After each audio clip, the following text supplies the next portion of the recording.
नमस्कार, मैं नितुल तिवारी और पिछले कई दिनों से देवघर विधानसभा की रिपोर्टिंग कर रहा हूं। और आज जो है देवघर विधानसभा के गिधनी गांव में मैं पहुंचा हूं। यहां पर लोगों से, जनता से हम यहां पर राय लेंगे कि यहां पर जो है किस पार्टी की सरकार जो है ये लोग देखना चाहते हैं। अभी जो है हेमंत सोरेन की जो 5 साल की सरकार रही है, इसका कार्यकाल कैसा रहा है। यहाँ के विधायक नारायण दास हैं, इनका कार्यकाल ये लोग जो है किस तरीके से देखते हैं। तो यहाँ पर हमारे साथ कुछ लोग मौजूद हैं जिनसे हम जो है बातचीत करेंगे कि इनका जो है क्या विचार है। क्या नाम है आपका? मेरा नाम हुआ राजेंद्र प्रसाद मरी। देवघर विधानसभा जो है एक वीआईपी सीट मानी जाती है और लगभग लगातार जो है 2 बार से नारायण दास जी बीजेपी के विधायक यहाँ पर बने हुए हैं।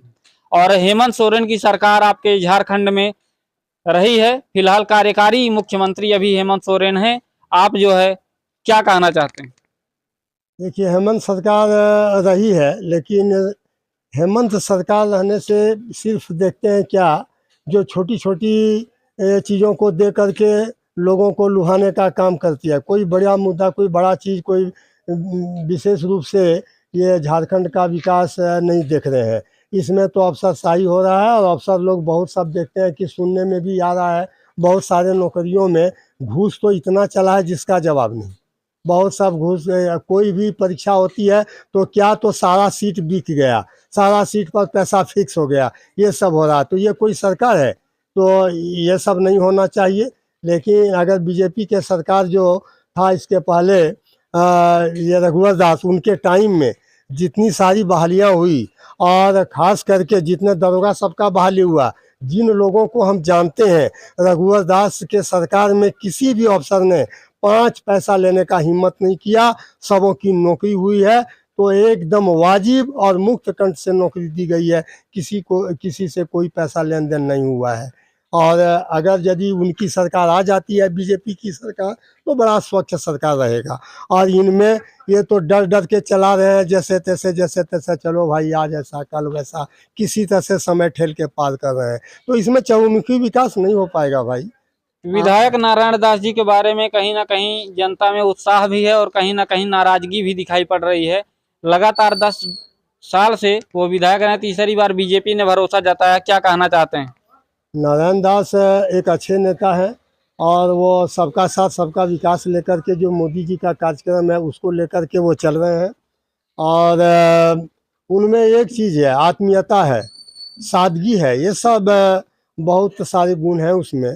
वो सबों के साथ उनका मेल मिलाप, सबों का विकास चाहते हैं, किसी को आज तक सताया नहीं। कांग्रेसी सरकार में तो एक ज़माने में बहुत कुछ हुआ जो हम देखे हैं, खास करके गरीबों को ही सताया गया।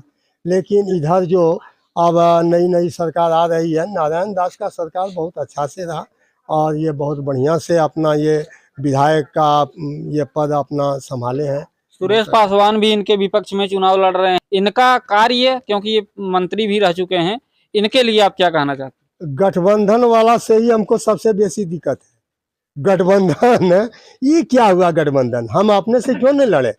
राजद एक बहुत बड़ी पार्टी है, एक अच्छी पार्टी थी एक जमाने में। राजद अगर यदि किसी के साथ मिल जा रहा है, तो इसका मतलब है कि उनका हालत अपने आप खस्ता हो गया।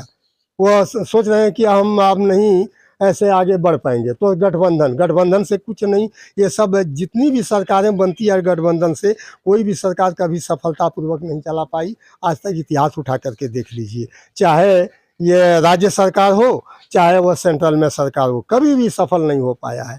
ये सब इसीलिए ये कोई फायदा नहीं। आज गठबंधन करके सरकार वो चला लेंगे, ये कभी संभव नहीं होगा। कुछ दिन के बाद वो सरकार स्वतः गिर ही जाएगी। और ये सब नहीं, नारायण दास जो है अपना एक बहुत बड़ी पार्टी में है, और ये बीजेपी का एक अच्छा प्रत्याशी है, ये जीतेगा ही। ये जो अभी कहता भी होगा ना, जो हम ये दूसरे को वोट देंगे, गठबंधन में वोट देंगे, वो भी देगा इनको। वोट देते समय हम देखे हैं, आंखों देखा हाल है। तो ऐसा विश्वास के साथ आप कैसे गया कह है सकते हैं? लालटन में देने के लिए, दिया जाके वहाँ बीजेपी को। यह कमल फूल में, ये सच्चाई है। जिस दिन वोटिंग होता है उस दिन सब के सब देखते फिर कहा कि नहीं इनके बिना काम चलने वाला नहीं भाई, अच्छे नेता के रूप में इन्हीं को वोट देंगे, और दिया भी है। अभी बोलो। और यहाँ पर कुछ लोग मौजूद हैं। क्या नाम है आपका? अशोक यादव। क्या कहना चाहते हैं आप, क्योंकि लगातार 2 बार विधायक, तीसरी बार बीजेपी ने फिर से इन पर भरोसा जताया है? देखिए, यहाँ जनता जो है किसी का चेहरा लेके नहीं चलती है। जी जनता एक स्वभाव जिसमें मृदुला हो, जिसमें सादगी हो, जिसमें जनता को बात की सुनने की क्षमता हो, वैसे देवघर में विधायक चाहिए। ये हमारे देवभूमि है और यहाँ एक जमाने की बात है, यहाँ इसे देवभूमि को शक्तिपीठ भी कहा जाता है। जी यहाँ माता पार्वती की हृदय की वास है। इस देवभूमि में जो नैक विचार के साथ रहेंगे वही बार बार विधायक बनेंगे, वही बार बार सांसद बनेंगे। और रही बात सरकार की, सरकार जैसे ही झारखंड में पहले डबल इंजन की सरकार थी, हमने महिलाओं के नाम से 1 रुपया में जमीन रजिस्ट्री का योजना बनाए थे, किसानों को एकड़ में 5,000 देने का भाजपा की थी। तो भाजपा झारखंड में बहुत जरूरी है। अटल बिहारी के ज़माने में हम लोग सुने हैं और देखे भी हैं, अटल बिहारी के ज़माने में ये 2000 को 15 नवंबर को झारखंड अलग राज्य का दर्जा दिया गया। जी तो भाजपा वाले कहते हैं जो माँ बच्चे को पैदा करता है उनका दुख दर्द माँ ही समझते हैं। जी तो इसलिए हमको भी ये पता है जो अगर यदि भाजपा झारखंड में सरकार बनाती है तो हमारे झारखंड का विकास होगा। और ये जो ठकबंधन की सरकार है, ये ठकबंधन पिछले चुनाव में रघुवर दास को हटाने का काम किया। इनका एक नारा था घोषणा पत्र में, हर युवाओं को साल में 5 लाख नौकरी देंगे और नहीं दे पाए तो बेरोजगारी भत्ता, और जो ग्रेजुएट है जो किसी जॉब के लिए रुक गए हैं किसी भी कारणवश उनको 7,000 देंगे। लेकिन ये सरकार नाकामी रही। इसलिए हमारे झारखंड को, हमारे देवघर को भाजपा का नेता चाहिए, भाजपा का प्रतिनिधित्व चाहिए और भाजपा का मान सम्मान, बेटी माटी रोटी, ये जो बचाएगा उनके पक्ष में हम लोग जाएंगे। ये कहीं छुपा नहीं है। और इस बार झारखंड में भाजपा की जो हम लोग सुन रहे हैं, देख रहे हैं, भाजपा की सरकार बनने जा रही है और भारी अंतर से देवघर विधानसभा का जीत होगा और वो जीत कमल फूल का होगा। मोदी की सरकार, डबल इंजन की सरकार झारखंड में बनेगी। जय श्री राम, जय झारखंड। क्या नाम भैया आपका, क्या कहना चाहते हैं अपने विधायक के बारे में? विधायक को जिताएंगे, यही मेरा है प्रस्ताव। इनके विपक्ष में सुरेश पासवान खड़े हो रहे हैं। वो जीतने वाला नहीं है क्योंकि गठबंधन सरकार है और गठबंधन में कोई नाप तोल के नहीं, सब अपना अफसरशाही करता है, इसमें बांट टूट के खाता है ये सब। इसलिए हेमंत सोरेन को आप कितना नंबर दे रहे हैं इनके कार्यकाल को? नंबर 0 देंगे उनको, क्योंकि इसमें स्टूडेंट को बहुत हानि हुआ उम्र का, जो कि कोई भी वैकेंसी नहीं निकाला है अभी तक 5 साल में, जो कि उसका हम खुद अपने आप दिखाई दे रहे हैं।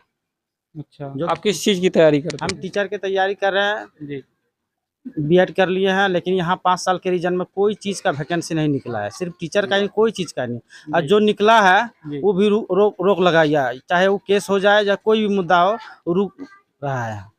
इसलिए हम कह रहे हैं, हेमंत सोरेन सरकार रोजगार के मामले में फेल मान रहे हैं आप?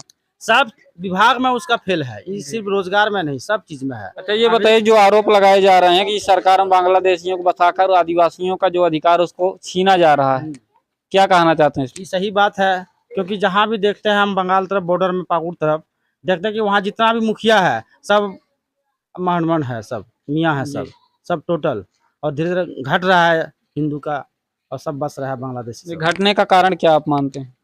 बसा रहा है हेमंत सोरेन सरकार, वो बना रहा है अपना, कैसे जीतेंगे, अगला वोट कैसे हो, यही सब उसका हो रहा है कि धर्म चेंज कर रहा है, उसका धर्म परिवर्तन कर रहा है।